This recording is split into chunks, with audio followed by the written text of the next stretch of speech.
హిందూ ధర్మం ప్రేక్షకులకు నమస్కారం. జయహో జగన్నాథ కార్యక్రమానికి స్వాగతం, సుస్వాగతం.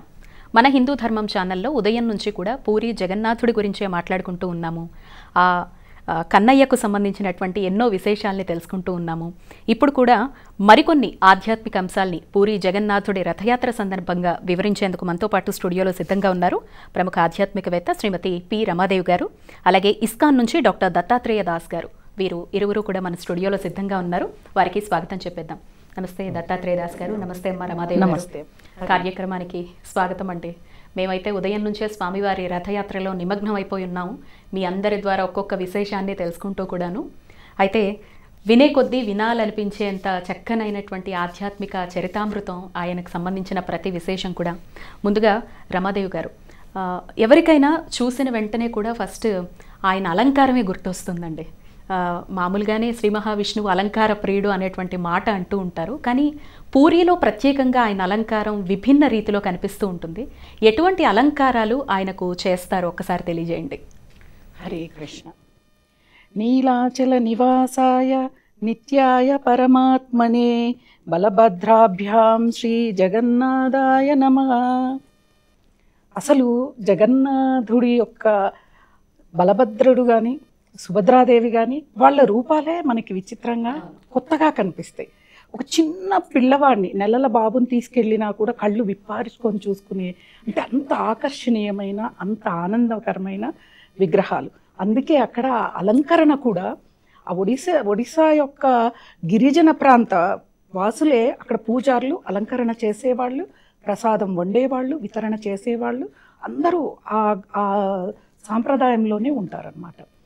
ఇక్కడ మనకి ఏ ఆలయంలోనైనా కూడా స్వామివారికి అలంకరణ చేసేటప్పుడు పరదాని వేస్తారు, అవునా? అలంకరణ అంతా అయిపోయిన తర్వాత ధూపం వేస్తూ ఆ పరదాని తొలగిస్తారు. కానీ ఇక్కడ మనకి ఆ సాంప్రదాయం లేదు.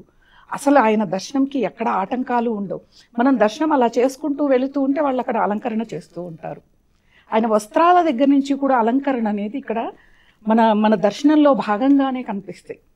విభిన్న రీతిలోనే, నిజంగా అంటే ఆ విగ్రహాలు ఎలా ఉన్నాయి అలా విభిన్న రీతిలోనే ఈ అలంకరణ కూడా మనకి కనిపిస్తుంది. అసలు ఈ యొక్క విగ్రహాల యొక్క విశిష్టత అందరూ చెప్పే ఉంటారు. కానీ దీని వెనక పురాణ గాథ ఏంటిది అంటే, గోపికలందరూ కూడా శ్రీకృష్ణుడు బృందావనంలో ఏ విధంగా ఉంటాడో ఆ లీలలు వినాలని చాలా చాలా ఆతృతగా ఉంటారు. అప్పుడు రోహిణీదేవి ఆ లీలల గురించి చెప్తానని, మళ్ళీ ఇవి చెప్పేటప్పుడు శ్రీకృష్ణ భగవానుడు ఏమన్నా వస్తాడేమో లోపలికి అని చెప్పి ఆవిడకు ఒక సందేహం కలిగి ఎవరిని ఆ ద్వారం దగ్గర పెట్టాలి అంటే సుభద్రాదేవిని ద్వారం దగ్గర పెట్టిందంట. సుభద్రాదేవికి ఆతృత, తన అన్నయ్య గురించి, ఆ లీల యొక్క గురించి తెలుసుకోవాలన్న ఆతృతతో ఆ రోహిణీదేవి చెప్తుంటే ఈవిడ మైమరిచి కళ్ళని పెద్దవిగా చేసుకొని అవయవాల్ని లోపలికి పెట్టుకొని తొంగి చూస్తూ వింటూ ఉందంట. అప్పుడు శ్రీకృష్ణుడు బలభద్రుడు ఇద్దరు వచ్చారంట. వచ్చి సుభద్రాదేవి ఎందుకు ఇలా వ్యవహరిస్తోంది అని చెప్పని అక్కడ ద్వారం దగ్గరికి వెళ్ళగానే ఆ శ్రీకృష్ణుడి యొక్క లీలలు శ్రీకృష్ణుడే విన్నాడు. శ్రీకృష్ణుడు అలానే కళ్ళు విప్పార్చి చూశాడు. బలభద్రుడు కూడా అలాగే ఆ లీలలన్నీ విన్నాడనమాట. అలా ఉన్నప్పుడు ఆకాశ మార్గంలో వెళ్తున్న నారదుడు వచ్చి, శ్రీకృష్ణ, ఈ యొక్క రూపాలు చాలా బాగున్నాయి, కలియుగంలో ఇవే రూపాలతో మీరు భక్తులకి దర్శనం ఇవ్వాలి అని చెప్పి వెళ్ళిపోతాడు. అవే రూపాలే మనకి ఇప్పుడు మనం దర్శనం చేసుకునే పూరిలో ఉన్న జగన్నాథుడు అన్నమాట. అలా మనం ఆయనకి ఎందుకు ఆ రూపాలు అంతవరకే అంటే అది ముందే జరిగిపోయింది. ముందే అక్కడ చెప్పేశాడు నారదుడు, ఇలా ఉంటాయి, ఇలా ఉంటారు మీరు రూపాలతో అని. అలా విభిన్నమైన రూపాలతో జగన్నాథుడుగా అక్కడ మనం చూస్తే ఒక ప్రసాదం దగ్గర నుంచి కూడా, ఆ అలంకరణ దగ్గర నుంచి, ఆలయ సాంప్రదాయంగానే విభిన్న రీతిలోనే ఉంటుంది. అన్ని ఆలయాలకి సంబంధమే లేదు.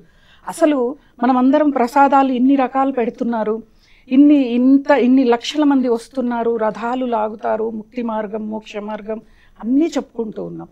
ప్రసాదము అక్కడ వండేటప్పుడు ఎందుకు అంత రుచి వస్తుంది అనేది కూడా మనం అదే అక్కడ కనుక్కొని అక్కడ కళ్ళారా చూసి అదే ఇంటికి వచ్చి మనం చేస్తే కూడా ఆ రుచి రాదు. ఎందుకు అంటే అక్కడ వంట చేసేవాళ్ళు ఆ భోగం మీద, ఆ ప్రసాదం మీద ధారణని చేస్తూ ప్రసాదం వండుతారు కాబట్టి ఆ ప్రసాదానికి అంత రుచి. ఎప్పుడైనా యోగాశ్రమాలకు వెళ్ళండి, అక్కడ చేసే భోజనము మనం ఇంట్లో వచ్చి చేస్తే అక్కడ కూడా రాదు. ఏంటిది అంటే అక్కడ కూడా యోగ ధారణతోనే ప్రసాదాలని వండుతారు. ఇంకొకటి, ఇక్కడ కొన్ని లక్షల మంది భోంచేస్తారు రథయాత్రలో.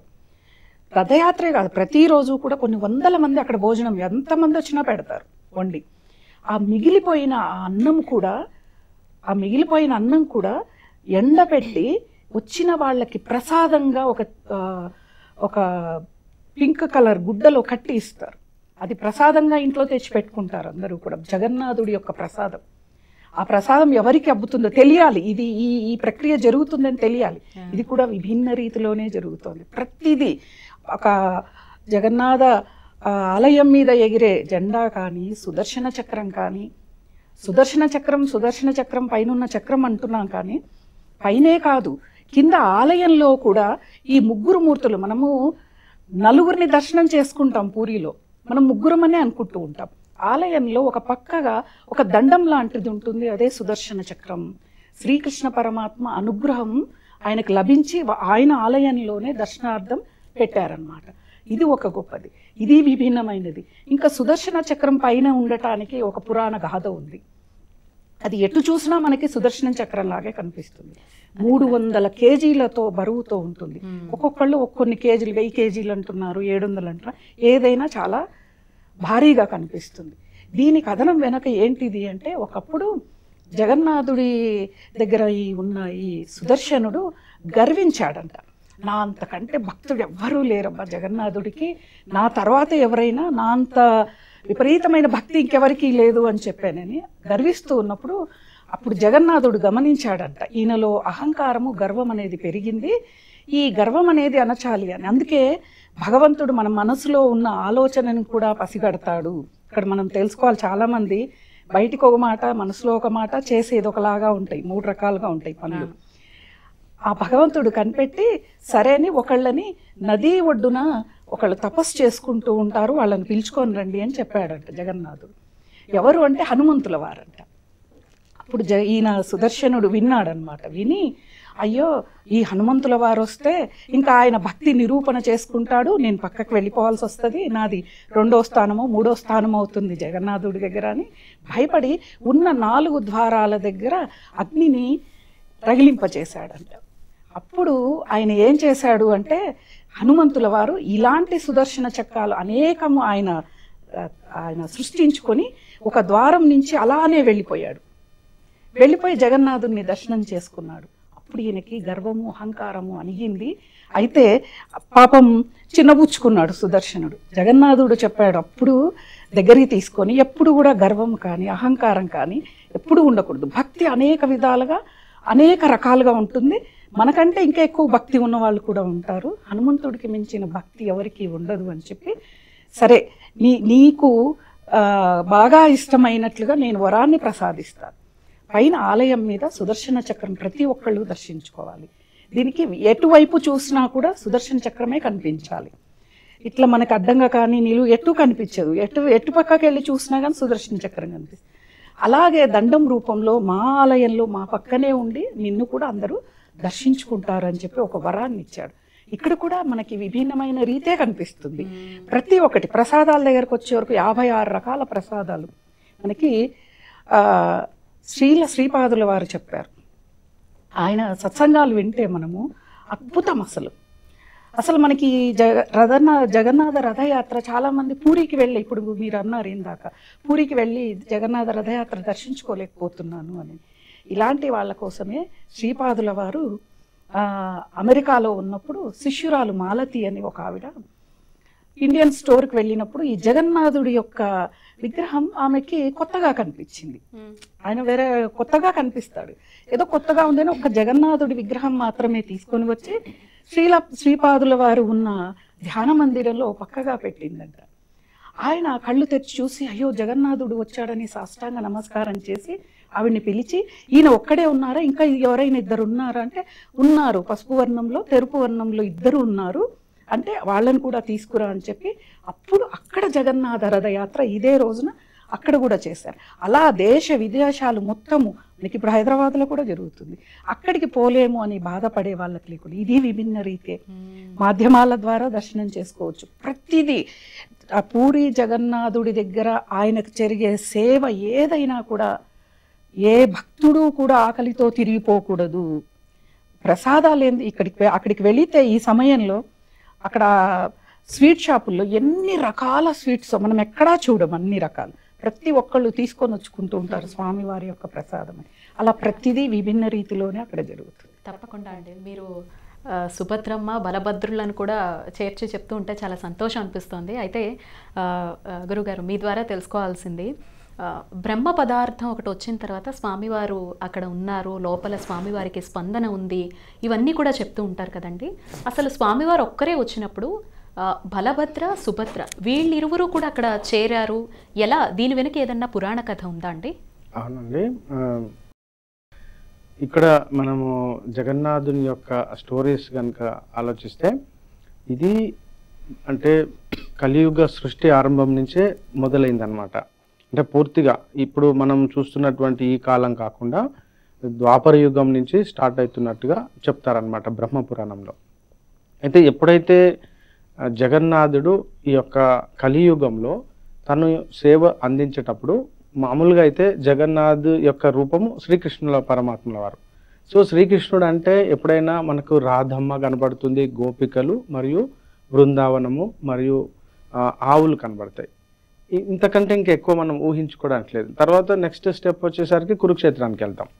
కానీ ఇక్కడ మన జగన్నాథుని యొక్క రూపము ఒక ఫ్యామిలీ అన్నమాట. అంటే తన యొక్క అన్నయ్య మరియు తన యొక్క చెల్లెలు. చూడండి ఇక్కడ ఆయన యొక్క కాన్సెప్ట్ ఏంటంటే ఎక్కడ కూడా భగవంతునికి సంబంధించినటువంటి ఏ గుడిలో కానీ తన యొక్క అవతారంలో కానీ తన యొక్క సతి అంటే తన యొక్క భార్య. ఇప్పుడు శివుని యొక్క రూపం చూడండి, పార్వతి అమ్మవారు అక్కడే ఉంటున్నారు. నరసింహ అవతారంలో చెంచు లక్ష్మి కావచ్చు, మహాలక్ష్మి, అట్లా సతీ సమేతంగానే ఎక్కడైనా ఉంటారు. కానీ ఒక్క ఎక్సెప్షన్ ఏంటంటే భగవంతుని యొక్క లీల నేను నా అన్నయ్య నా చెల్లెలు ఒక ఫ్యామిలీని మనం ఆరాధించడానికి ఒక ఫెసిలిటీ ఇచ్చాడనమాట. అయితే ఎప్పుడైతే ఈ యొక్క శ్రీక్షేత్రంలో అంటే పూరిని అంటే శంఖ క్షేత్రము శ్రీక్షేత్రం అంటారు, దీన్ని శంఖ క్షేత్రం. ఎప్పుడైతే శంఖ క్షేత్రంలోకి వచ్చేటప్పుడు అక్కడ వీళ్ళు ఎవరైతే సుభద్రమ్మ మరియు బలభద్రుడు అంటే బలదేవుడు బలరాముడు అంటాం మనం, బలరాముడు వీళ్ళు అడుగుతారనమాట, నువ్వు ఒక్కరిని ఫ్యామిలీ అంటున్నావు, మనం ఒక్కరిని వెళ్ళలేవు కదా, సో అప్పుడు మీరు కూడా రండి నాతో పాటు. సో వాళ్ళిద్దరు వస్తారు. ఈ బ్రహ్మ పదార్థం అనేది ఒక జగన్నాథునికే కాదండి, ఇక్కడ బలభద్రునికి మరియు సుభద్రమ్మాయికి ఇద్దరికి ట్రాన్స్ఫర్ చేయబడుతుంది. ఫస్ట్ జగన్నాథ్కి ట్రాన్స్ఫర్ చేయబడుతుంది. ఇది ఒక బ్రహ్మ పదార్థం. ఇది నవకళేబర ఉత్సవం అని చేస్తారు. మొన్ననే జరిగింది, 2024 జూలైలో జరిగింది. ఇది అంతకుముందు 19 సంవత్సరాలకు ఒకసారి జరిగింది. అంటే దానికి ఒక ముహూర్తం ఉంటుంది, అది 19 సంవత్సరాలు, యాక్చువల్గా 12 సంవత్సరాలకు ఒకసారి జరుగుతుంది, కానీ ఆసారి 19 సంవత్సరాలకు వచ్చింది. మొన్న 2024లో జరిగింది. ఇదేంటంటే ఈ యొక్క బ్రహ్మ పదార్థము అనేది భగవంతుని యొక్క ఆత్మ ట్రాన్స్ఫర్ చేయడం అన్నమాట. దీన్ని ముఖ్యమైనటువంటి ఎవరైతే ప్రధాన అర్చకుల వారు పూర్తిగా కంటికి అంటే గుడ్డలు కట్టుకొని, పూర్తిగా నోరుకు కన్నుకు పూర్తిగా గుడ్డలు కట్టుకొని చిమ్మ చీకట్లో ఆ పాత విగ్రహాల వెనకనున్నటువంటి పదార్థాన్ని అంటే ఏదైతే ఉందో ఆత్మను తీసి కొత్త డీటీస్ అంటే కొత్త ఏమంటారు విగ్రహాలలో స్థాపన చేస్తారు. ఈ పాత విగ్రహాలను తొలగించి అక్కడే ఒకటి కోల్ వైకుంఠ అంటాము, అంటే దాన్ని ఖననం చేసి అంటే ఆ యొక్క బొగ్గును సముద్రంలో కలిపేస్తారు అన్నమాట. సో ఈ యొక్క నవకళేబర ఉత్సవము రీసెంట్గానే జరిగింది. అంటే ఇది సెకండ్ ఇయర్, మళ్ళీ 12 సంవత్సరాలు అంటే ఇంకా 10 సంవత్సరాల తర్వాత నవకళేబర ఉత్సవం జరుగుతుంది. అది చాలా అత్యంత శ్రేష్టమైనటువంటిది. ఇది ప్రతి ఒక్కరి జీవితంలో 1-2 సార్లు లేదా 3 సార్లు అవకాశం వస్తుంది, అందరు తప్పనిసరిగా వెళ్ళవచ్చు. నవకళేబర ఉత్సవంలో అంటే ఎక్కడైతే దారు అంటాం దాన్ని దారు బ్రహ్మ అంటారు. దారు బ్రహ్మ అంటే ఆ యొక్క వేప దుంగలు అంటారు. సో ఇదేంటంటే ఒరిస్సాలో ఉన్నటువంటి 50 నుంచి 70 సంవత్సరాలు లేదా 100 సంవత్సరాలు ఉన్నటువంటి వేప మొక్కలో భగవంతుడు వెలుస్తాడనమాట. ఆ వేప మొక్కను లేదా వేప చెట్టును వెతుకుతారు మొత్తం. దాదాపుగా 2000 మంది ప్రీస్ట్స్, అంటే 2000 మంది ఆయన యొక్క సేవాయతులు వెతుకుతారు మొత్తం అడవి అంతా గాలిస్తే. ఏ చెట్టు దగ్గర అయితే నాగపాము కావలి ఉంటుంది అనమాట, కాపలా కాస్తుంది. మనం ఫొటోస్ చూడొచ్చు, మీరు నవకళేబర ఉత్సవం అని కనుక ఫొటోస్ కొడితే అక్కడ నాగపాము ఉంటుంది. అది తీసుకెళ్తుంది ఎవరిని, మెయిన్ ప్రీస్ట్ని తీసుకెళ్తుంది, అది వస్తుంది. అవన్నీ మనం ఫొటోస్ రియల్గా చూడొచ్చు. ఇప్పుడు మనం ఫొటోస్ చూడొచ్చు.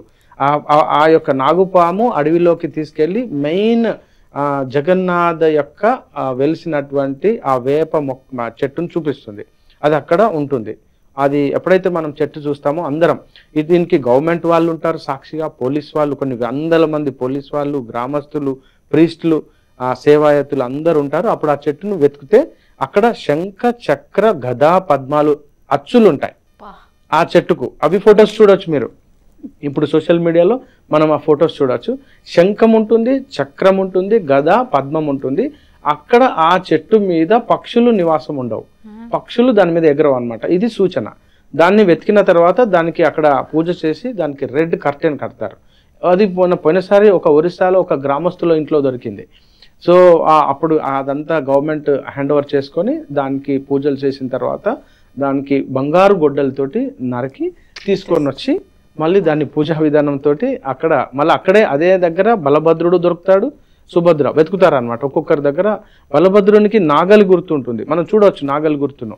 ఇక్కడ సుభద్ర అమ్మకు కలువ పువ్వు గుర్తుంటుంది, చూడొచ్చు మనం ఆ ఫొటోస్లో. సో దాన్ని తీసుకొచ్చి శాస్త్రోక్తంగా చెక్కుతారనమాట, చాలా శాస్త్రోక్తంగా చెక్కుతారు. ఇది నవకళేబర ఉత్సవము బ్రహ్మ పదార్థం. చెప్తుంటేనే మనసు పులకించిపోతుంది. ఇప్పటికీ ఇలాంటి నిదర్శనాలు ఉన్నాయా అంటే అబ్బాబ్బా ఎంత బాగుందండి. నాస్తికులకి ఇవన్నీ తెలియాలి, తెలిసి కళ్ళారా చూస్తే ఆస్తికులు అవుతారని. ఇప్పుడు నవకళేబర ఉత్సవం చాలా బాగా జరుగుతుంది. అలాగే వైకుంఠధామ పక్కనే ఉంటుంది. అక్కడ ఈ పాత విగ్రహాలని అక్కడ ఖననం చేస్తారు. ఖననం చేసిన చోట కూడా 3 కుప్పలుగా బూడిద మిగులుతుంది కదా. ఎలా అయితే విగ్రహాలు ఏ వర్ణంలో ఉంటాయో అదే వర్ణంలోనే అక్కడ కనిపిస్తాయి. అది ఒక గొప్ప అన్నమాట. నవకళేబర ఉత్సవము అధిక ఆషాఢం ఎప్పుడు వస్తుందో ఆ ఆషాఢంలో ఈ ప్రక్రియ జరుగుతుంది అని అర్థం. అది అధిక ఆషాఢం ఎప్పుడు వస్తుందో అప్పుడే. మనకి ప్రతి సంవత్సరం అధిక ఆషాఢం రాదు, ఎప్పుడో ఇప్పుడు గురువు గారు చెప్పారు 19 ఏళ్ళకి వచ్చింది, 12 ఏళ్ళకి రావచ్చు, 16 ఏళ్ళకి రావచ్చు. అలా అధిక ఆషాఢం వచ్చినప్పుడు ఆ ఉత్సవ విగ్రహాలని మార్చే ప్రక్రియ ఇది అద్భుతమైన ప్రక్రియ. ఇది మాత్రం ఆ పాము నిజంగా తీసుకెళ్తుంది. ఫారెస్ట్ డిపార్ట్మెంట్ వాళ్ళు, ఆదివాసీలు, గిరిజనులు మొత్తం అందరూ కూడా ఇది కూడా ఒక ఉత్సవం లాగా అనమాట. ఆ ఒక వేప వృక్షాన్ని ఏ గుర్తులైతే ఉంటాయో ఆ వృక్షాన్ని వాళ్ళు నరకటానికి కూడా శుచి, శుభ్రత, మడితో వెళ్ళాలి, బ్రహ్మచర్యంతో వెళ్ళాలి. అంత సులభమైనది కాదనమాట. భగవంతుడిని తీసుకొచ్చేది కదా.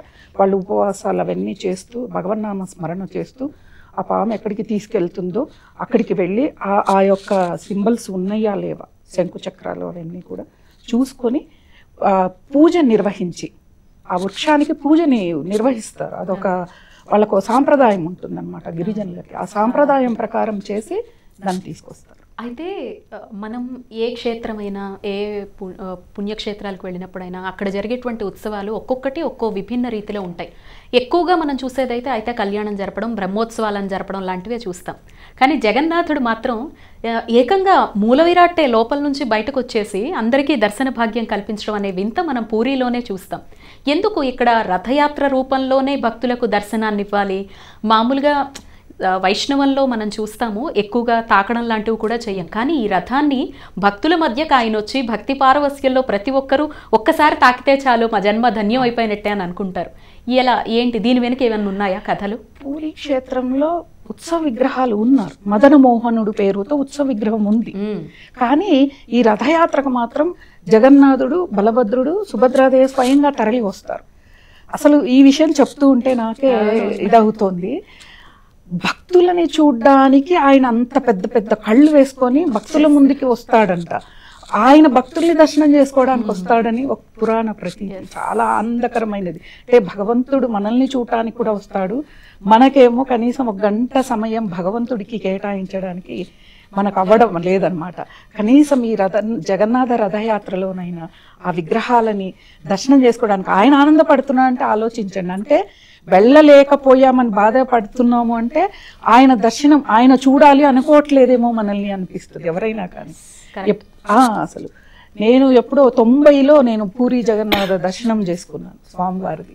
అద్భుతం. అప్పుడు ఇంత మాధ్యమాలు లేవు, ఇంతమంది ప్రజలు అక్కడ చుట్టుపక్కల వాళ్ళు తప్పితే ఎవరూ లేరు. జగన్నాథ రథయాత్రలో పాల్గొనటం, రథాన్ని లాగటం, ఆ విగ్రహాల్ని చూడగానే లోపలికి వెళ్ళగానే మైమరచి, అంటే శరీర స్పృహ లేకపోవటం, అంత అద్భుతమైన ప్రదేశం అది. శంకు క్షేత్రం అన్నారు. శంకు ఆకారంలో ఉంటుంది పూరి క్షేత్రం, అందుకే ఆ పేరు వచ్చింది. అమ్మవారు లక్ష్మీదేవి స్వయంగా ఉన్నారు కాబట్టి స్వామివారితో శ్రీక్షేత్రం అనే ఉంది అన్నమాట. అంటే శ్రీ అంటేనే పుణ్యప్రదం. అటువంటి క్షేత్రం, ఆ క్షేత్రంలో కాలు పెట్టాలి అంటే ఇప్పుడు మనకి చూస్తే సత్యయుగంలో బద్రీనాథుడికి వచ్చాడు మన ముందుకి, త్రేతాయుగంలో రామనాథుడిగా వచ్చాడు, ద్వాపర యుగంలో రాధానాథుడిగా వచ్చాడు, కలియుగంలో జగన్నాథుడిగా మన ముందుకు వచ్చాడు. భగవంతుడు మన ముందుకు వచ్చి మనకి, అంటే ఆయన కూడా మన దర్శనం, ఆయనకు అంత ఇష్టం అంట. అబ్బా నా భక్తులు వస్తారు వాళ్ళని నేను చూడాలి అని చెప్పని ఆ జగన్నాథుడు అంత ఆతృతతో ఎదురు చూస్తూ ఉంటాడంట రావటానికి. ఇప్పుడు గుండీచా మందిరం దగ్గరికి వెళ్ళటానికి చాలా ఆనందపడతాడని వింటూ ఉంటాం. కానీ ఇక్కడ ఒక కథనం ఉంది. ఆయనకి గుండీచా అంటే బృందావనంతో సమానం. ఆయనకి బృందావనం ఆయనకి చాలా ప్రీతి. అవునా, మధుర నుంచి బృందావనం వెళ్ళటమే ఈ ఆలయం నుంచి అక్కడికి వెళ్ళటం ఇంత విశిష్టతతో కూడుకుంది. కాబట్టే ఆ రథయాత్రని చూడటానికి అందరూ టీవీల ముందు అవ్వచ్చు, విశేషతలు తెలుసుకోవటానికి, ఏవైనా వినటం కానీ విన్నా కూడా జగన్నాథ అని నోటి నుంచి వస్తేనే సకల పాపహరణం అయిపోద్ది. జగత్ విశ్వం నాథుడు పరిపాలించేవాడు అనమాట. అటువంటి జగన్నాథుడు, ఆ జగన్నాథుడు మన దర్శనం కోసం ఆనందపడి వస్తున్నాడంటే ఇంక మనం ఎంత పుణ్యం చేసి ఉండాలి. ఇది ఇక్కడ ఆయన మనం ముందుకు బయటికి రావటానికి అసలైన విగ్రహాలే రావటం, ఉత్సవ విగ్రహం రాదు. ఆ మదన మోహనుడు అలాగే అక్కడే ఉంటాడు ఉత్సవ విగ్రహ రూపంలో. అద్భుతం అండి. అయితే ఒక్కో రథానికి ఒక్కో విభిన్నమైనటువంటి అలంకారం చూస్తాము, ఒక్కో రంగుని చూస్తాము. అలాగే కొంతమంది అక్కడికి వెళ్ళిన తర్వాత కావచ్చు ఇప్పటికీ చెప్తున్న సత్యమైన మాట ఏంటంటే, మనం లోపలికి వెళుతున్నాము అనగా సముద్రపు ఘోష వినిపిస్తుంది అనే మాట. వీటన్నిటినీ ఏ ఆధ్యాత్మిక కోణంలో చూడాలి అంటే, ఒకసారి అంటే జగన్నాథుడు రోజు అంటే సాయంత్రం కాగానే ఆయనకు పవలింపు సేవ జరుగుతుంది. ఎప్పుడైతే పవలింపు సేవ జరుగుతుందో సముద్రుడు బాగా ఆటుపోట్లు బాగా అల్లరి చేస్తూ ఉంటాడు, బాగా సౌండ్ వస్తుంది అనమాట. అయితే జగన్నాథ్కి బాగా కోపం వస్తుంది అనమాట. జగన్నాథ్ బాగా కోపం వస్తే అప్పుడు సుదర్శన చక్రాన్ని విసిరేస్తాడు, నువ్వు దూరం వెళ్ళిపో అని చెప్పి. అప్పుడు సముద్రునికి భయం పట్టుకుంటుంది, ఎందుకంటే కోపం మీద ఉన్నాడు జగన్నాథ్ అని. సో అప్పుడు ఆయనకు అర్థమవుతుంది ఏంటంటే జగన్నాథ్ ఇక్కడ రెస్ట్ తీసుకుంటున్నాడు కాబట్టి ఇక్కడ నేను ఎక్కువగా ఉధృతంగా అలల రూపంలో ఆయనకు సౌండ్ చేయకూడదు అని చెప్పి ఆయనకు అర్థమైపోయి అక్కడ సముద్ర ఘోష ఎక్కువగా ఉండదు. ఎందుకంటే ఇది అక్కడ ఏమంటారంటే సబ్ మెరైన్ టెరిటరీస్ అంటారు దీన్ని మామూలుగా అయితే జియోగ్రఫికల్ భాషలో. అంటే అక్కడ సముద్రం ఉంటుంది కానీ బాగా లోతుగా ఉండదు అనమాట. ఆ యొక్క శంకులాగా ఉంటుంది ఆ క్షేత్రం. ఇప్పటికి కూడా మనం గూగుల్ మ్యాప్లో చూస్తే తెలుస్తుంది. అయితే దీనికి ఇంకొకటి ఏంటంటే సముద్ర ఘోష మీరు మెయిన్ ఎంట్రన్స్లలో సౌండ్ వినబడుతుంది, ఇప్పటికి కూడా మనం చూడొచ్చు. కానీ మెయిన్ ఎంట్రన్స్ దాటి లోపలికి వెళ్ళినాక అసలు పిన్ డ్రాప్ సైలెంట్, అసలు ఆ సౌండ్ వినబడదు. ఇదేంటంటే టెక్నికల్ గొప్పతనం అన్నమాట. ఈ యొక్క అసలు పూరి జగన్నాథుని యొక్క ఆలయము ఊహకు అందని చాలా సైంటిఫిక్ అడ్వాన్స్డ్ టెక్నాలజీతో కట్టబడింది. ఇంకా చెప్పాలంటే అక్కడ సైన్స్కు ఇంకా ఇప్పటికీ భౌతిక శాస్త్రం కావచ్చు, రసాయన శాస్త్రాలు ఇప్పటికి ఇంకా అర్థం చేసుకోవాల్సినవి ఉన్నాయి. ఎంత అంటే ఒకటేమో సముద్ర ఘోష, అంటే సౌండ్ తక్కువగా వినబడుతుంది. మెయిన్ ఎంట్రన్స్ పోయిన తర్వాత లోపలికి పోతే అసలు వినబడదు, ఇదొకటి. రెండవది మనం అందరం అంటున్నాం కదా, అక్కడ నీడ స్కాటర్ అవుతుంది అనమాట. అంటే సూర్యుని యొక్క ఎప్పుడైతే ఎండ పడుతుందో ఎక్కడైనా నీడ పడడం సహజం. కానీ శ్రీక్షేత్రంలో ఆయన గోపురం మీద అన్ని పలకలుగా ఉంటాయి అన్నమాట. ఎప్పుడైతే మనం పలకలుగా ఉంటాయో అప్పుడు అది పరావర్తనము మరియు వక్రీభవన సూత్రాల ప్రకారంగా అక్కడ నీడ కనబడదు. సో ఇంకొకటి ఏంటంటే నీలమాధవుని యొక్క ఆ చక్రం, ఆ చక్రం వచ్చేసి ఆ మెటల్ వచ్చేసి ఇప్పటికీ ఇంకా దాని మీద రీసెర్చ్ జరుగుతుంది. అది మిశ్రమ లోహము. అంటే ఎప్పుడో అది 10వ శతాబ్దంలో స్టార్ట్ అయింది. 10వ శతాబ్దము అంటే ఇప్పుడు దాదాపు మీరు చూడండి కొన్ని వందల ఏళ్ళు, దాదాపుగా 1000 సంవత్సరాలు దాటిపోయింది. ఈ 1000 సంవత్సరాల కిందట తయారైనటువంటి లోహ శాస్త్రం ఇప్పటికీ చెక్కు చెదరకుండా, తుప్పు పట్టకుండా, పాడు కాకుండా ఆ యొక్క చక్రం ఉంది. ఇది కూడా లోహ శాస్త్రంలో మన భారతదేశ ప్రజలు చాలా టాప్ మోస్ట్ టెక్నికల్గా అడ్వాన్స్డ్గా ఉన్నారని చెప్పవచ్చు. ఇక్కడ నీడ పడదు, సముద్రం సౌండ్ వినపడదు, మరియు చక్రం ఎక్కడ చూసినా కూడా దాని యొక్క అంటే తుప్పు పట్టకుండా ఉండడం. ఇంకొకటి ఏంటంటే పైన పక్షులు ఎగరవు అని చెప్తారు, నిజమే. అక్కడ ఏంటంటే పక్షులు రాడార్ అనేటువంటి ఒక బ్రెయిన్లో ఒక రాడార్ అని యంత్రం ఉంటుంది వాటికి, అంటే జిపిఎస్ అంటాం ఇప్పుడు మనం. దానికి జిపిఎస్ ఉంటుంది. పక్షి బయటికి వెళ్ళి మళ్ళీ తన గూడుకు రావడానికి దానికి జిపిఎస్ ఉంటుంది, అది ఇన్బిల్ట్ అనమాట. సో అక్కడికి వచ్చేసరికి అయస్కాంత క్షేత్రం ఉంటుంది అక్కడ. ఆ మొత్తం భగవంతుని యొక్క మనం ఆరా అనొచ్చు, పవర్ అనొచ్చు, స్పిరిచువల్ ఎనర్జీ అనొచ్చు, లేకుంటే ఇంకా చెప్పాలంటే ఫిజిక్స్ వాళ్ళు అది అయస్కాంత క్షేత్రము అంటారు. ఓకే, ఈ అయస్కాంత క్షేత్రము ఆ యొక్క జిపిఎస్ సిగ్నల్స్ను బ్రేక్ చేస్తుంది అనమాట. అందు గురించి శ్రీ క్షేత్రం మీద సరే ఏరోప్లేన్స్ ఎగరొద్దు అనేది విమాన శాస్త్రం ప్రకారం రూల్ అనమాట. మన విమానం అంటాం దాన్ని. మన విమానం మీద ఈ చిన్న లోహ విమానాలు ఎగరడానికి అనుమతి లేదు DGCA ప్రకారం.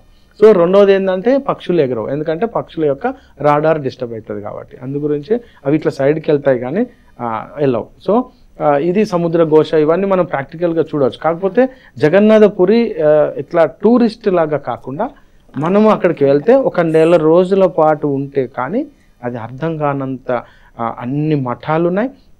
సుమారు 270కి పైగా మఠాలు ఉన్నాయి, పీఠాలు ఉన్నాయి. వాటన్నిటిని దర్శించడము ఇదంతా మనం మళ్ళీ స్టడీ చేస్తే మనకి సైన్స్కి సంబంధించి ఆధ్యాత్మిక సంబంధించినటువంటి విషయాలు మనకు అర్థమవుతాయి. అద్భుతం అండి. రమాదేవి గారు, అమ్మ చాలామందికి ఆలయంకి వెళ్ళిన తర్వాత ఎలా దర్శించుకోవాలి, ఇందులో ఏమేం ప్రత్యేకతలు ఉంటాయి అనేది మర్చిపోతూ ఉంటారు. ఏదో డైరెక్ట్గా వెళ్ళిపోయామా, దర్శనం చేసుకున్నామా, మళ్ళీ వచ్చేసామా, అంతవరకే. పూరి వెళితే గనక దర్శించదగ్గ ఆలయాలు ఏముంటాయి, అసలు జగన్నాథుడి ఆ అయస్కాంత తత్వము, తెలియని వైబ్రేషన్స్ ఉంటాయని గురువుగారు చెప్పడం జరిగింది, వాటిని ఎలా ఆస్వాదించాలి? చాలా మంది ఏం చేస్తారంటే డైరెక్ట్గా టెంపుల్లోకి వెళ్ళిపోతారు. అలా కాకుండా ఒక ప్రదక్షిణ లాగా, అంటే మనము స్వామివారికి భోగం తయారు చేస్తారు కదా, అక్కడి నుంచి అలా వెళుతూ ఆ భోగాన్ని ఎలా తీసుకెళ్తారంటే సూర్యుడి యొక్క రశ్మి పడకుండా ఆ భోగాన్ని తీసుకుపోయే ఆ యొక్క ప్లేస్ని తయారు చేశారు. అంటే ఒక టన్నల్ అనుకోవచ్చు. అలా తయారు చేసి అక్కడి నుంచి ప్రసాదం తీసుకెళ్ళి డైరెక్ట్గా జగన్నాథుడి దగ్గరికి వెళ్ళదు. ప్రసాదం మొదటగా విమలాదేవికి సమర్పించాలి. మనకి అక్కడ పార్వతీదేవి విమలాదేవిగా ఈ ఆలయం వెనకాల అమ్మవారు వెలిసి ఉంటారు.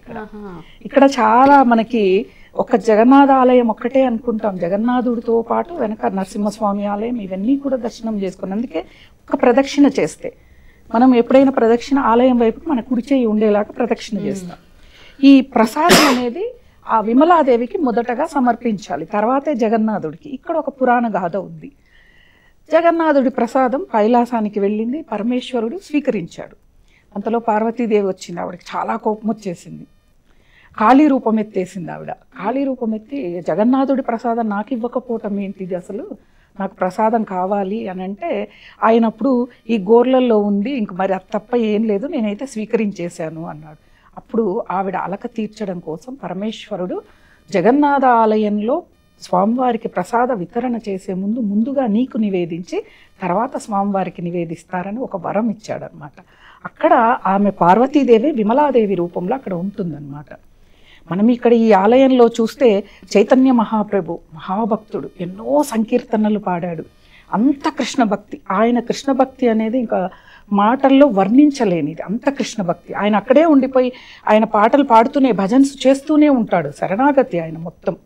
ఇప్పుడు అక్కడ ధ్వజస్తంభం దగ్గర ఆ చైతన్య మహాప్రభువు పెట్టిన చెయ్యి యొక్క అచ్చులు ఉంటాయి. ఆయన గోడ కానుకొని స్వామివారిని దర్శనం, ఆయన అలానే ఇంకా లీనమైపోయి ఉంటాడు జగన్నాథుల్లో అన్నమాట. ఆయన ఆనుకొని ఉన్న చోట అచ్చులు కనిపిస్తాయి. ప్రసాద వితరణ విమలాదేవికి ఇదైతే 4 ద్వారాలు ఇక్కడ చాలా ప్రత్యేకం. 4 ద్వారాలకి 4 పేర్లు. ఆ ద్వారాల్లో దర్శనం చేసుకుంటే ఏం జరుగుతుంది అనేది కూడా మనం తెలుసుకోవాలి. సింహద్వారం ఒకటి, ఇది మోక్షద్వారం అంటారు దీన్ని. ఈ అంటే రెండు వైపులా సింహాలు మనకి కనిపిస్తాయి దర్శనం చేసి. ఈ ఈ ద్వారంలోంచి దర్శనం చేసుకుంటే మోక్షం లభిస్తుంది అనేది. ఇంకొకటి అశ్వద్వారం. ఈ అశ్వద్వారం అనేది మనకి కామద్వారం. అంటే కామద్వారము అంటే మన కోరికలన్నీ మనము మోక్ష కామ అర్థ అని చెప్పుకుంటాం కదా, ధర్మార్థ కామ మోక్షాలు అంటాం కదా, ఆ 4 ద్వారాలు వీటికి సంబంధించి. ఇంకొకటి వ్యాఘ్రద్వారం, ఇది ధర్మద్వారం. మనకి ధర్మం ఎలా ఉంటుంది అనేది ఈ ద్వారంలో దర్శనం చేసుకుంటే మనకు బోధపడాలి. భక్తి అంటే అలా ఉండాలన్నమాట. అలా హస్తి ద్వారం. హస్తి అంటే ఏనుగులు. ఈ ఏనుగులు రెండు కూడా ఇరువైపులా ఉంటాయి. ఇది అర్ధద్వారం. మనకి ఈ 4 సిద్ధించాలి అంటే ఈ 4 ద్వారాల నుంచి కూడా స్వామివారిని వెళ్ళి దర్శనం చేసుకుంటే మనకి ఈ 4 కదా కావాల్సింది, ధర్మ అర్థ కామ మోక్షమే కావాలి. ఈ 4 కూడా సిద్ధిస్తాయని చెప్పి పురాణ గాథ అనమాట. ఇలా జగన్నాథుడిని దర్శనం చేసుకుంటూ, అంటే మనం ఏం చేస్తామంటే దర్శనం అనగానే వెళ్ళిపోతాం, మనం ముందు వెళ్ళిపోవాలి, అక్కడ కాసేపు నిలబడాలి, ఈ కోరికలు ఉంటాయి. కానీ స్వామివారిని కనులారా, భక్తి తీరా, తనివి తీరా, తృప్తి తీరా మనం దర్శనం చేసుకున్నామా లేదా, ఆయన మనల్ని చూస్తున్నాడా లేదా అన్నది మనం ఇక్కడ ఆలోచించాం. ఏదైనా కానీ ఎక్కడ ఏ భగవంతుడి దగ్గరికి వెళ్ళినా మన కోరికలు లిస్టు పెట్టడానికే మనకి సమయం సరిపోదు ఎక్కడికి వెళ్ళినా. కాబట్టి అది కాకుండా ఈ జగన్నాథుడి దగ్గరికి ఈ ద్వారాల గుండా దర్శనం చేసుకుంటూ జగన్నాథుడి యొక్క లీలల్ని ఎప్పుడైనా తెలుసుకోవాలి. జగన్నాథ లీలలు మనం చెప్పుకున్నంత తక్కువలో ఏమీ లేవు, చాలా ఉన్నాయి జగన్నాథుడి లీలలు, చాలా లీలలు ఉన్నాయి. అటువంటి లీలల్ని అందుకే చెప్పేది ఏంటిది అంటే, మనం ఒక ఆలయానికి వెళ్తున్నాం, ఒక క్షేత్రానికి వెళ్తున్నాం, దాని యొక్క విశిష్టతని మనము తెలుసుకొని వెళ్ళి దర్శనం చేసుకుంటే, ఇప్పుడు ఈ ద్వారాల ద్వారా వెళ్తే ఈ 4 మనకు సిద్ధిస్తాయని మనకు తెలియదు.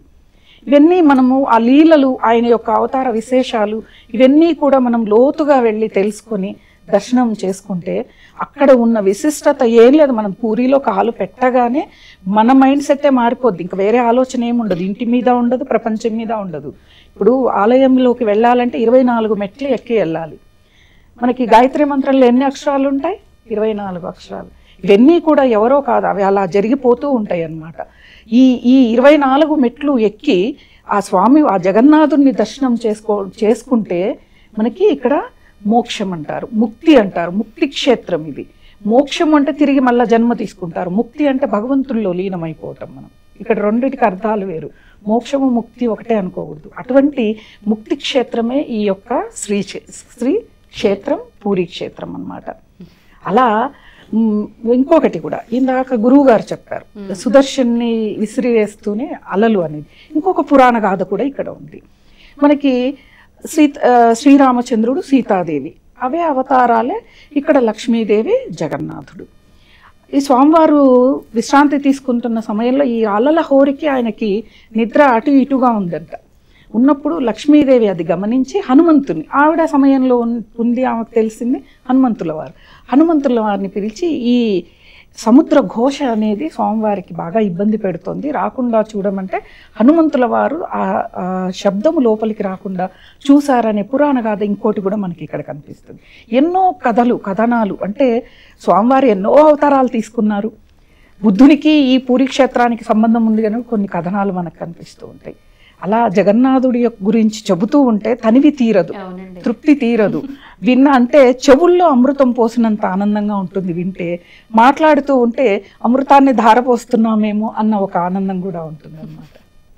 సరే, మిమ్మల్ని కూడా ఇటువంటి ప్రశ్నే అడుగుతున్నాను. జగన్నాథుడి గురించి ఇప్పటి వరకు ఎవరూ చెప్పని, తెలుసుకోవలసినటువంటి ఆసక్తికర విషయాలు ఏవైనా ఉన్నాయా అని అడిగితే మీరేం చెప్తారు? చాలా ఉన్నాయండి. అయితే మనము ఇక్కడ జగన్నాథ క్షేత్రంలో ఎంగిలి ఉండదన్నమాట. ఇది ఎంగిలి అంటే చుఠా అంటాం. అంటే ఇప్పుడు మామూలుగా ఎవరైనా తిన్నది ఇంకొకరు ఎక్కడ తినరు అసలు, ఎక్కడ. కానీ ఒక జగన్నాథ క్షేత్రంలో మాత్రం ఎంగిలి ఉండదు. ఇది చాలా శ్రేష్టమైన విషయం, తెలుసుకోవాల్సింది. అంటే జగన్నాథుని యొక్క ప్రసాదము ఎప్పుడైనా కింద పడకుండా జాగ్రత్తగా తినాలి. ఆ యొక్క ప్రసాదము ఇంకొకటి ఏంటంటే, ఈ యొక్క మోడ్రన్ యుగంలో ఉన్నటువంటి tomato, capsicum, cabbage, cauliflower, Shimla మిర్చి, పచ్చిమిర్చి, తర్వాత ఇప్పుడు మనకు బయట కొన్ని కనబడుతున్నటువంటి ఆ కూరగాయలు అక్కడ వాడరు. అది ఎప్పుడో ద్వాపర యుగము త్రేతాయుగంలో అంటే ద్వాపర యుగంలో మొదలైనటువంటి సంప్రదాయం ఇప్పటికి కూడా అదే కొనసాగుతుంది. అంటే ఆయన క్షేత్రంలో కారం ఇవ్వరు ఆయనకు. ఆయన ఎందుకంటే చిన్నపిల్లాడు కదా, చిన్న పిల్లవాడికి ఉగ్గు పెట్టాలి అంటే దానికి ఏ టేస్ట్ అయితే రావాలో అదే టేస్ట్ వచ్చేటట్టుగా వండుతారు తప్ప ఇప్పటి వరకు కూడా అక్కడ గుమ్మడికాయలు, దోసకాయలు, బుడమకాయలు, ఇలా సొరకాయలు ఇవి వాడతారు తప్ప అక్కడ పచ్చిమిర్చి లేదు. ఎందుకంటే పచ్చిమిర్చి మనది కాదు, టమాటో మనది కాదు, మన దేశంలో లేదు అట్లా. సో అది మనం తెలుసుకోవాల్సింది. రెండోది ఏంటంటే అక్కడ కారం వాడరు అనమాట. జస్ట్ వాడితే అప్పుడు చాలా రేర్గా పొంగలిలో కళ్ళ మిర్చి అంటే మిరియాలు. సో ఇంకొకటి ఉంది అక్కడ జగన్నాథ క్షేత్రంలో ఆనంద్ బజార్ అని ఉంటుంది. అంటే రోజు వండినటువంటి పదార్థాలు ఇప్పటికి కూడా భారతదేశమే కాక ప్రపంచంలో అతిపెద్ద సాంప్రదాయకమైనటువంటి పురాతనమైన కిచెన్ ఏదైనా ఉందంటే జగన్నాథపురి కిచెన్ అనమాట. దాదాపుగా 32 గదులుగా ఉంటుంది అది. సుమారు 500 మంది వంట వాళ్ళు, 200 నుంచి 300 మంది వాళ్ళకు కాలి కటింగ్ చేసేవాళ్ళు. ఇంకొకటి కూడా అక్కడ స్పెషాలిటీ ఏంటంటే అక్కడ కత్తి వాడరు, మనము కత్తి పీట వాడతారు, కత్తితో కోయకూడదు. ఇప్పటికి కూడా ఏదైనా కొబ్బరికాయలు కానీ ఏది కానీ అక్కడ తురుము కానీ ఏదైనా కత్తి పీటతోటే చేస్తారు. అందరూ సేవాయతులు, జెంట్స్ మాత్రమే, ఆడవాళ్లకు పర్మిషన్ లేదు. మళ్ళీ వాళ్ళందరికీ పైన షర్టు ఉండకూడదు. మీరు చూడండి వైష్ణవ సంప్రదాయంలో చాలా తేడాలు ఇక్కడ గమనించవచ్చు. ఎప్పుడైతే వైష్ణవ సంప్రదాయంలో భగవంతుణ్ణి ఎప్పుడు కూడా ముట్టుకోవడానికి లేదు మామూలు మనుషులు ఎవ్వరు. ఒక్క దగ్గర మాత్రం పాండురంగనికి పాదాలను తలపెట్టేటువంటి ఆ యొక్క స్థితిని అంటే ఆ యొక్క హక్కు ఆ యొక్క అది పాండురంగడు ఇచ్చాడు. అది పండరీపురంలో. అంటే మనం తలను పట్టుకోవచ్చు, ఆయన కాళ్ళు వరకు పట్టుకోవచ్చు. కానీ ఇక్కడికి వచ్చేసరి జగన్నాథుని హగ్ చేసుకోవచ్చు. హగ్ చేసుకునేది మొన్నటిదాకా. జస్ట్ కోవిడ్ కంటే ముందు ఏం జరిగిందంటే ఈ రథయాత్రలో ఒకటి ఉంది అనమాట, ఒక నమ్మకం ఉంది. రథ చక్రాల కింద నేను పడితే నాకు మోక్షం వస్తుంది అనేది ఒకటి ఉంది ఇప్పటికీ. అది ఆ జనాన్ని తట్టుకోలేక ఇంకోటి ఏంటంటే ఆ రథము చాలా పెద్దది, గుడి అంత పెద్దగా ఉంటుంది సగం. అంటే గర్భగుడితో పాటు అంటే అక్కడ కనీసం ఒక 800 మంది ఎక్కినా కూడా కదలనటువంటి రథం అనమాట. 800 మంది రథం మీద కూర్చుంటారు. అయితే కామన్ మ్యాన్ కూడా రథం పైకి ఎక్కి దేవుణ్ణి హగ్ చేసేది. ఇది జస్ట్ 2-3 ఇయర్స్ కింద నుంచి బంద్ అయిపోయింది, మన అదృష్టం అనమాట. అంతకుముందు కూడా ఒక 5-6 ఏళ్ల కింది వరకు ఎన్నో వేల సంవత్సరాల నుంచి జగన్నాథుని హగ్ చేసుకునేది మన పూర్వీకులు. మన దురదృష్టం ఏంటంటే ఈ ఒక 5-6 సంవత్సరాల నుంచి మనకు కోవిడ్ కంటే 1 సంవత్సరం ముందు నుంచి దేవుణ్ణి హగ్ చేసుకొని ఇస్తలేరు, ముట్టుకొని ఇస్తలేరు. ఎందుకంటే జనం ఎక్కువైపోయినారు, హగ్ చేసుకునేటువంటి టైం లేక. సో అది మనం ఆ యొక్క స్పెషాలిటీ. ఇంకొకటి ఫైనల్గా మీకు చెప్పాలి, అక్కడ ఎంగిలి లేదన్నాను కదా. ఎంగిలి లేదు అంటే దాని అర్థం అక్కడ కింద పడ్డా దాన్ని తీసుకోవచ్చు, ఆ ప్రసాదాన్ని. ఎవరన్నా తిన్నారు వదిలిపెట్టిపోయినారు దాన్ని తినవచ్చు, లేదా మిగిలిపోయింది దాన్ని తినవచ్చు. అది నిన్నటిది అయినా తినవచ్చు. దాన్ని నిన్నటిది మొన్నటిది దాన్ని ఎండబెట్టి డ్రై చేసి కొన్ని సంవత్సరాల పాటు దాన్ని వాడేటువంటి శక్తి ఆ యొక్క ప్రసాదానికి ఉంది. అంటే మిగతా ప్రసాదాలు పాడైతాయి. మీరు ఏ ప్రసాదం అయినా తీసుకోండి, ఈవెన్ దో ఏ ప్రసాదమైనా కొంచెం ముక్క పట్టి బూజు పట్టి ఇంకా చెప్పాలంటే పాడైపోయి పాచిపోయి పోతాయి సహజంగా. కానీ జగన్నాథ ప్రసాదం అలా ఉండదండి. అది అలాగే డ్రై అయిపోయిందంటే కొన్ని అంటే సంవత్సరాల పాటు తినవచ్చు, దానికి ఆ శక్తి ఉంటుంది. పూర్తిగా వైష్ణవులందరూ జగన్నాథ ప్రసాదాన్ని ఏకాదశి అయిపోయిన తర్వాత ద్వాదశి రోజు ఆ ఏకాదశి ఉపవాస వ్రతాన్ని విరమించుటకు ఫస్ట్ ఆ గింజలను, ఆ డ్రై అయినటువంటి రైస్ గింజలను, అన్నం గింజలను తిని వాళ్ళు ఏకాదశి ఉపవాసాన్ని విరమిస్తారనమాట. సో ఫైనల్గా ఇంకొక స్పెషాలిటీ ఏంటంటే అక్కడ అంటే పంత అని చెప్పి ఒక మజ్జిగ ఉంటుంది, నీళ్ళ మజ్జిగ. ఈ నీళ్ళ మజ్జిగ ఏంటంటే మనకు తెలుసు కదా, నీళ్ళ మజ్జిగ అంటే ఏంది, లాక్టిక్ యాసిడ్ బ్యాసిలస్ సైన్స్ ప్రకారం. పాలను తోడేస్తే మనకు పెరుగు అవుతుంది, నీళ్లు కలిపి చిలుకితే మనకు మజ్జిగ అవుతుంది. ఈ మజ్జిగ కొన్ని వేల సంవత్సరాల నుంచి వస్తుంది, 100ల సంవత్సరాల నుంచి అదే మజ్జిగ. దాన్ని తోడు అంటాం. తోడు అంటే మీకు ఐడియా ఉంది కదా, తోడు అంటే ఈ యొక్క పంత ఆరు పక్కల్ అంటాం. ఈ పక్కల్ ఇది అయిపోయింది ఈరోజు, దాన్ని మళ్ళీ పెరుగేసి తోడేస్తారు, అది పాలు పోసి తోడేస్తారు. మళ్ళీ తెల్లారి దాన్ని చిలికి అందరికి పంచుతారు, మళ్ళీ నీళ్ళు పోస్తారు, మళ్ళీ నీళ్ళు పోస్తారు. అలా కొన్ని వందల సంవత్సరాల నుంచి ఆ lactic acid bacillus, indigenous lactic acid bacillus జీవులు అంటే ఆ సమాహారం ఆ యొక్క పంత అంటారు కదా, ఆ దాన్ని పంచిపెడతారు. ఇప్పటికీ ఉంది అది. ఆ కోవిడ్లో మాత్రం బ్రేక్ అయింది. ఇప్పటికి కొన్ని వందల సంవత్సరాల నుంచి ఆ భగవంతుని యొక్క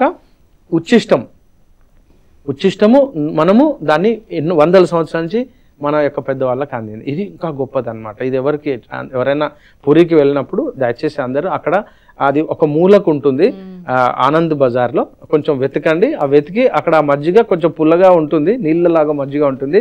అందరూ దయచేసి తాగండి. ఆ గ్లాసు ఒకటే ఉంటుంది, అది ఎన్ని వేల మందికైనా. కాకపోతే అందరు పైనుంచే తాగుతారు, ఎందుకంటే ఎంగిలి లేదు కదా ఆ క్షేత్రంలో. అది ఆ థాట్ రాదు, ఇది ఎంగిలి అనే థాట్ రాదు, ఎందుకంటే చెప్తారు అది అందరూ తాగుతారు. ఒకటే గ్లాస్ ఉంటుంది, అది ఎన్ని వేల మందికైనా. ఇది ఇంకా స్పెషల్. అద్భుతం అండి, ఎంత వినాలనిపిస్తుంది. ఇలా అనేకం ఉన్నాయి, ఇంకా చాలా చాలా విశేషాలు. ఇంకా మనకి సమయం లేదు, గురువు గారు ముగించారు. అక్కడ మన మాతృభూమి భారతదేశంలో పండే కూరగాయలతోనే వంట చేస్తారు. ఒకటి చేతులతోనే చేస్తారు. అక్కడ గ్రైండర్లు, మిక్సీలు, ఇప్పటికీ ఎన్ని లక్షల మందికి వంట చేసినా అక్కడి నుంచి భోజనం వచ్చినా కూడా చేతులతోనే చేస్తారు. గురువుగారు అన్నారుగా కత్తిపీట చాకుతో ఇవి కాదు అని చెప్పాను. అలా అనేక విషయాలు ఉంటాయి. అలాగే మనకి ప్రసాదాల దగ్గరికి వచ్చేవరకు గోలోకంలో రాధాదేవి అంట ప్రతిరోజు కూడా 108 రకాల వంటలు చేసి స్వామివారికి నివేదిస్తుందంట. ఈరోజు చేసిన 108 రకాలు ఇప్పటి వరకు రిపీట్ అవ్వలేదంట. అన్ని రకాల వంటకాలు చేసి అమ్మవారు స్వామివారికి నివేదిస్తుందంట ప్రతిరోజు. ఇంకా ఆవిడకి కృష్ణుడు అంటే ఎంత ప్రేమ, ఎంత ఇది అది ఆవిడ చెప్పలేదు, మనమే అసలు ఆవిడ గురించి చదివిన చరిత్రలో మనం కూడా ఎక్స్ప్రెస్ చేయడానికి కూడా రాదు. అంత భక్తి, అంత ప్రేమ, అదే మనము అలవర్చుకోవాలి. అంటే ప్రసాదాలనే కాదు, భక్తి అనేది కొన్ని పురాణాల నుంచి మనం అలవర్చుకొని దాన్ని ప్రదర్శించాలి భగవంతుడి దగ్గర.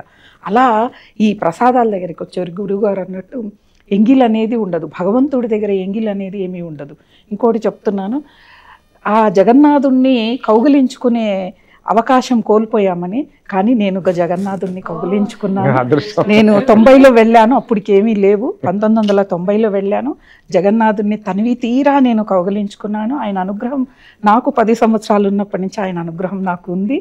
నేను ఆ సమయంలో ఆ కృష్ణుడికి నేను దగ్గర అవ్వటం, ఆయన లీలలు చదవటం, లీలలు వినటం, ఇలాంటివన్నీ కూడా నేను చాలా ఆనందపడుతున్నాను. అవకాశం లేదు ఇప్పుడు అంటే నేను చాలా అదృష్టవంతురాలనేమో. జగన్నాథుడు అనుగ్రహం నాకు తప్పకుండా ఉంది. అందుకే జగన్నాథుడి గురించి చెప్పాలి అని ఎవరు పిలిచినా కూడా చాలా ఆనందంగా, అంటే ఆ నామం పలుకుతూ ఉంటే తెలియని ఆనందం.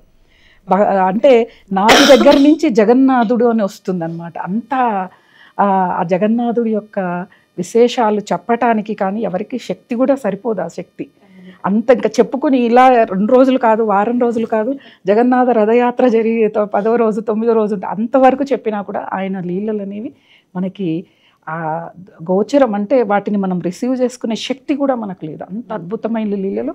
అక్కడికి వెళ్ళి వచ్చిన తర్వాత ఎవరి మైండ్ సెట్ అయినా తప్పకుండా మారుతుంది.